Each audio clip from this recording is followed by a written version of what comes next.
pada usia 20 tahun HUT Kota Bau-Bau, Dinas PM PTSP Penanaman Modal Pelayanan Terpadu Satu Pintu Kota Bau-Bau telah banyak yang dilakukan terkait tugas-tugas kami. Yang pertama terkait penanaman modal, yang kedua terkait pelayanan perizinan. Nah, terkait itu ada beberapa hal yang telah kami lakukan, khususnya terkait peningkatan nilai investasi daerah, dan yang kedua terkait pelayanan perizinan yang ada di Kota Bau-Bau. Ya, seperti itu. Nah, semula kami selalu berusaha untuk melakukan pelayanan yang maksimal kepada masyarakat, yang mana dengan moto kami melayani secara cepat, tepat, dan mudah dan murah. Ya, itulah yang menjadi moto Dinas PM PTSP Kota Bau-Bau. Nah, terkait dengan moto itu, banyak proses perizinan yang semula lambat menjadi cepat, yang semula berbayar menjadi tidak berbayar. Tentu berdasarkan regulasi yang telah dikeluarkan oleh pusat, seperti itu.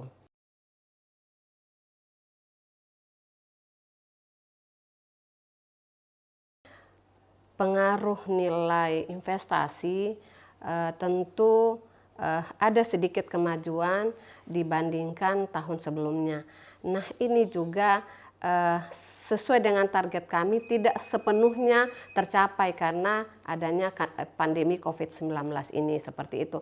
Tetapi dari segala upaya yang telah dilakukan oleh teman-teman, oleh kelompok kami di Dinas PM PTSP, kami mencoba melakukan pelayanan di kecamatan. Kami menempatkan semua kecamatan ada pelayanan di sana yang dinamakan Bantea Perizinan. Masyarakat boleh melakukan akses pelayanan perizinan di sana dengan sangat cepat, mudah, dan akurat, tentu juga dengan biaya yang sangat minimal.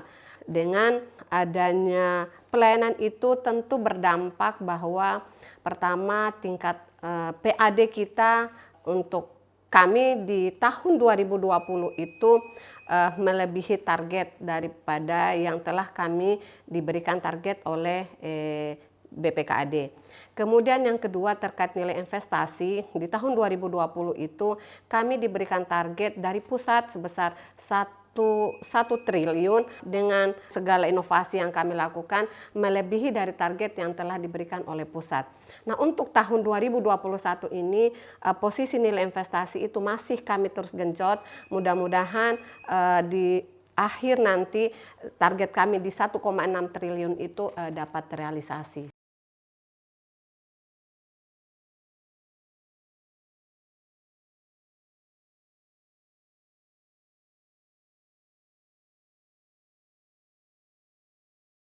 Iya, yang pertama sejak saya masuk di PM PTSP, saya inginkan bahwa semua pelayanan perizinan yang ada di Kota Bau-Bau itu terpadu. Artinya mulai dari proses pemasukan berkas dan pengambilan berkas semua berpusat di PTSP. Ya, artinya bahwa semua pelayanan itu terpadu di sini, terpusat di sini. Dari OPD teknis berkantor di PM PTSP. Saya harap masyarakat tidak lagi bolak-balik harus ke PU, harus ke Perindak, harus ke lingkungan hidup, tetapi yang melakukan pengurusan administrasi adalah tim teknis yang ditugaskan oleh OPD teknis di PTSP. Mereka lah yang akan melakukan pengurusan administrasi di OPD masing-masing. Jadi intinya bukan si pemohon izin yang mondar-mandir ke OPD lainnya, tetapi semua terpusat di PM PTSP, seperti itu. Itu yang pertama. Yang kedua bahwa penekanan jam pelayanan perizinan. Semula kami ada jeda, ada waktu istirahat daripada teman-teman di front office untuk melakukan pelayanan perizinan. Sekarang tidak boleh ada, jam 12 sampai jam 1 pun akan diisi oleh teman-teman yang lain supaya tidak terjadi kekosongan dalam melakukan pelayanan perizinan. Kemudian yang ketiga bahwa saya sekarang karena Bau-Bau ini kebanyakan pelaku usaha adalah mikro, sektor mikro yang kecil, saya mencoba untuk kami yang menjemput bola, kami yang turun menjemput para pelaku-pelaku usaha untuk melakukan pelayanan perizinan di tempat. ya, biar si pelaku mikro itu tidak lagi ke kami, ke sini, tapi kami yang turun menjemput dengan syarat mereka berkumpul sejumlah 20 pelaku usaha, kami yang akan turun melakukan pelayanan perizinan.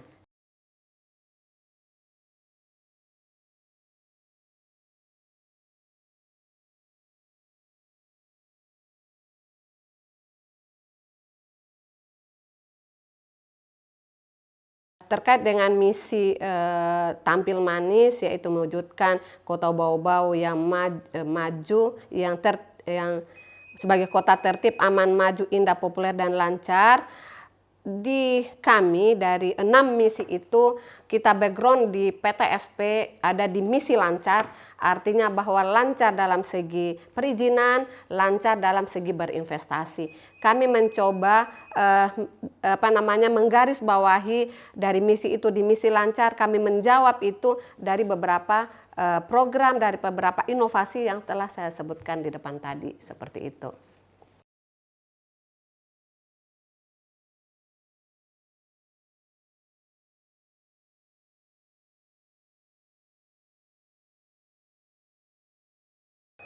Ide Bantea Perizinan adalah ide saya dan teman-teman. Kenapa saya ingin menciptakan pelayanan seperti itu? Terus terang, sebelum saya masuk di perizinan, saya melihat bahwa banyaknya pelaku-pelaku usaha kita, khususnya misalnya dari Sorawolio, kemudian Bung Lea, mereka datang jauh-jauh di PTSP, datang melakukan proses perizinan, ternyata biasa hanya KTP-nya yang kurang, pulang lagi ke sana, berapa kos yang dihabiskan untuk hanya sekedar KTP yang kurang atau misalnya pas foto. Makanya saya ide kepada teman-teman, kita coba melakukan pelayanan di mereka dengan persyaratan yang jelas. Kalaupun misalnya ada persyaratan yang belum dipenuhi oleh masyarakat, mereka bisa pulang ke rumahnya dengan tidak lagi menggunakan misalnya alat transport dengan kos yang lebih besar.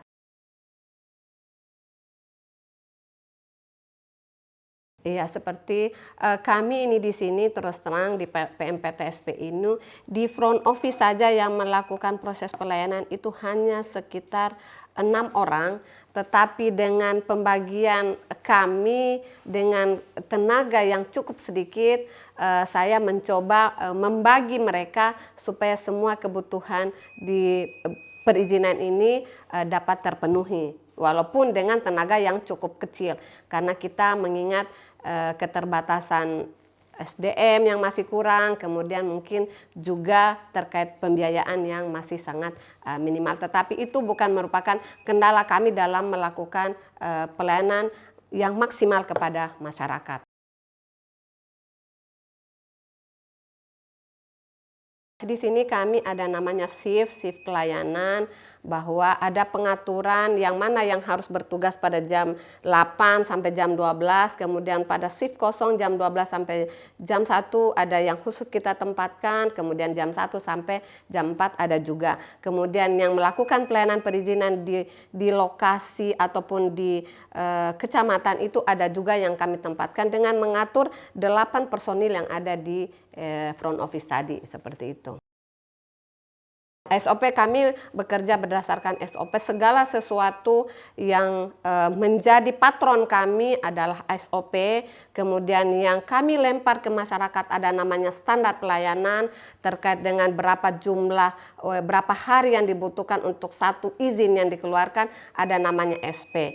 Inilah nanti kita Pak Irwan, kita coba kolaborasi di 2022 bahwa saya ingin setiap 3 bulan kita melakukan coffee morning lah atau semacam apa, kita lempar kepada masyarakat. Mungkin jika ada keluhan-keluhan masyarakat saat itu mereka bisa mengemukakan pada saat kita melakukan, nanti dilemparlah di umum, nanti ada masyarakat yang membaca bahwa ini proses perizinannya lama, kenapa begini. Nanti kita coba setiap 3 bulan kita lakukan evaluasi SOP dan SP yang kami sudah buat. Kami di sini ada namanya call center. Call center itu ada website PMPTSP, ada WA, ada SMS. Semua ini bisa media ini digunakan untuk melakukan pengaduan, kemudian melakukan proses perizinan.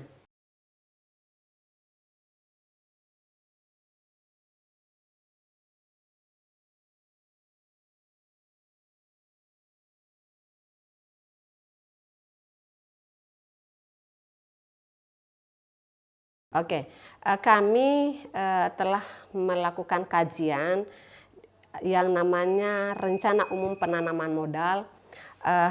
Potensi investasi di Kota Bau-Bau itu ada 3 dari sektor perdagangan dan jasa. Yang pertama, yang paling tinggi nilai investasinya adalah dari segi konstruksi.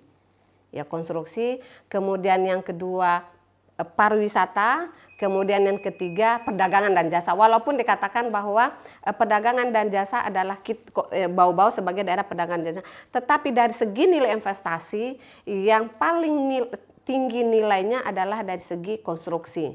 Iya, seperti itu.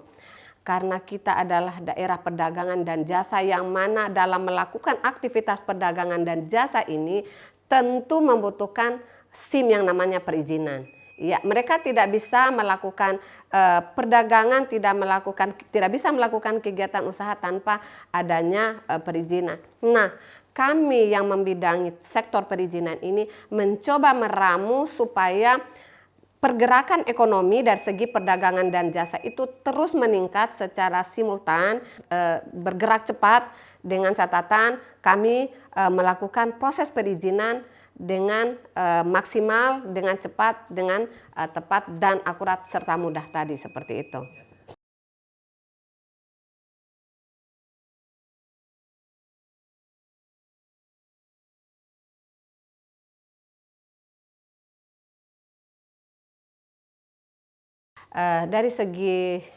Dari kajian kami, Bau-Bau adalah merupakan salah satu daerah wisata. Ya, tentu ini kalau kita ramu secara baik akan menyumbang nilai investasi yang tinggi, akan meningkatkan PAD kita di Kota Bau-Bau. Nah, ini mungkin perlu kolaborasi kita bersama Dinas Pariwisata, Dinas PMPTSB, kemudian dan OPD-OPD teknis lainnya untuk mencoba lebih mempromosikan potensi-potensi pariwisata yang ada di Kota Bau-Bau. Kami dari sektor promosi penanaman modal, kemarin kami telah membuat video profil investasi Kota Bau-Bau di mana kami mencoba mengabarkan segi potensi-potensi yang ada di Kota Bau-Bau, terutama dari segi pariwisatanya. Tentu yang perlu kita lebih gerakan lagi sekarang adalah bagaimana kita mempromosikan ini setelah potensi-potensi wisata ini telah kita benahi bersama, seperti itu.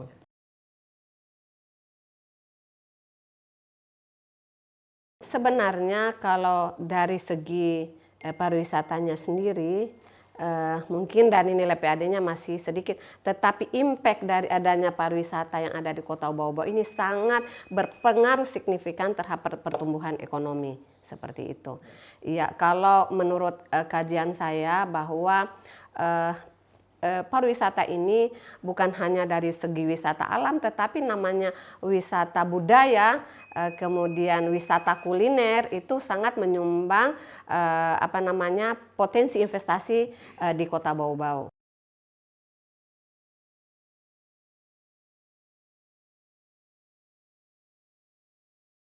Ini potensi-potensi ini harus kita menangkap ini sesuatu hal yang positif bagi kita.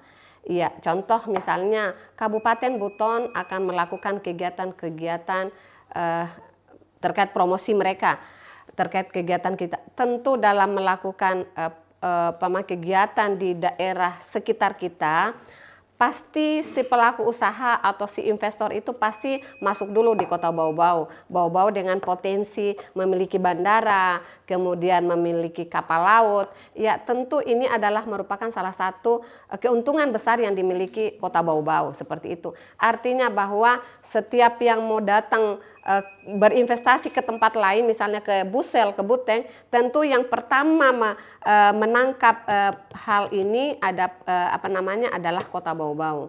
Iya, tentu tinggal bagaimana kita di Kota Bau-Bau ini menangkap ini, bagaimana supaya yang mereka mau berinvestasi di tempat lain, di kabupaten kota lain, yang pertama harusnya kita melakukan sesuatu yang menarik dulu bagi kita, ya, supaya mereka tertarik juga untuk datang ke Bau-Bau. Walaupun mungkin kita dari segi sumber daya alam seperti Pasar Wajo, mungkin ada potensi alam, potensi tambangnya yang kita tidak miliki, tetapi kita dapat bermain dari segi perdagangan dan jasanya.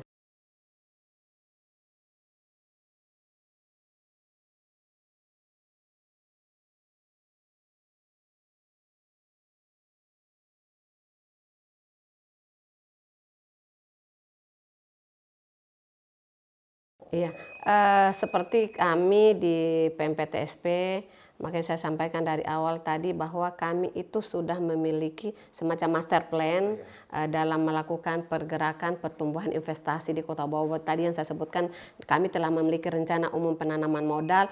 Tentu ini yang menjadi acuan kami, acuan saya dan teman-teman di PMPTSP itu untuk menggerakkan pertumbuhan ekonomi, untuk bagaimana meningkatkan nilai investasi yang ada di Kota Bau-Bau, menangkap potensi-potensi, bukan berarti bahwa kita harus menghalangi investor untuk berinvestasi ke tempat lain, tetapi paling tidak mereka berniat berinvestasi di kabupaten lain, tetapi kita juga memiliki peran untuk memiliki andil, walaupun mereka berinvestasi di tempat lain, tetapi kita memiliki andil untuk juga meningkatkan investasi kita, seperti itu.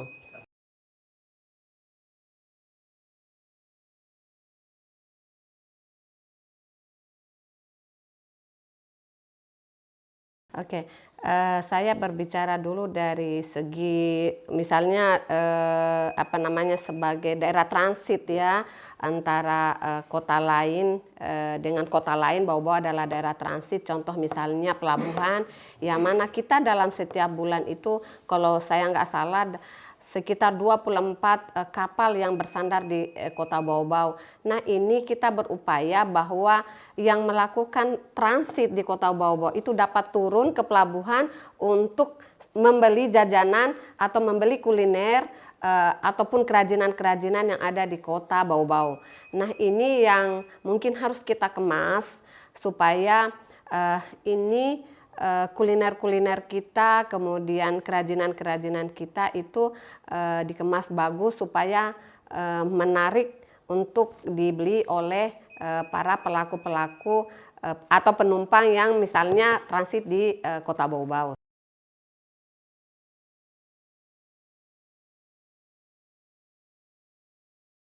Iya, kita sebenarnya menginginkan semua investor datang ke Bau-Bau, baik investor PMA asing ataupun dari luar ataupun dari kita dalam sendiri. Ya, kami sejak saya berada di Kota Bau-Bau kebanyakan bergerak dalam sektor perumahan.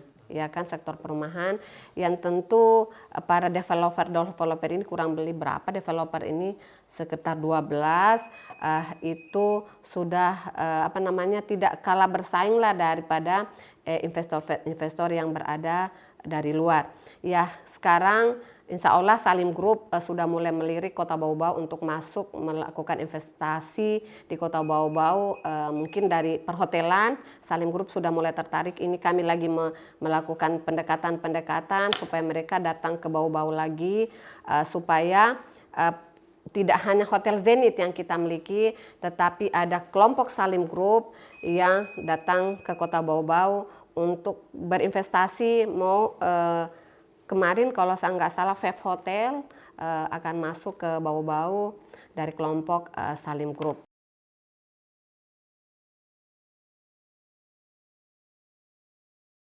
Sektor perhotelan kita ini masih cukup sedikit, belum banyak sih, sekitar 300 jutaan yang masukkan setiap tahun itu si pelaku usaha melakukan pelaporan LKPM, namanya laporan kegiatan penanaman modalnya, dan segi perhotelan kita ini masih sangat sedikit karena kebanyakan yang ada di Kota Bau-Bau kan kelas melati, yang mana nilai investasinya masih sangat rendah. Yang paling yang kita andalkan Zenith. Makanya kita berusaha supaya investor-investor yang lain mau menanamkan sahamnya di Kota Bau-Bau.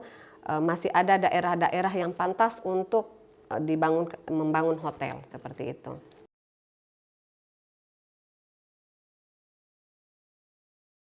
Itu cukup besar kalau Salim Group, karena Salim Group kan tidak dari hanya hotel, tetapi kan ada Indomaret di situ. ya ada beberapa sektor lainnya yang tentu ini sangat berdampak positif dengan pertumbuhan ekonomi kita. Seperti itu.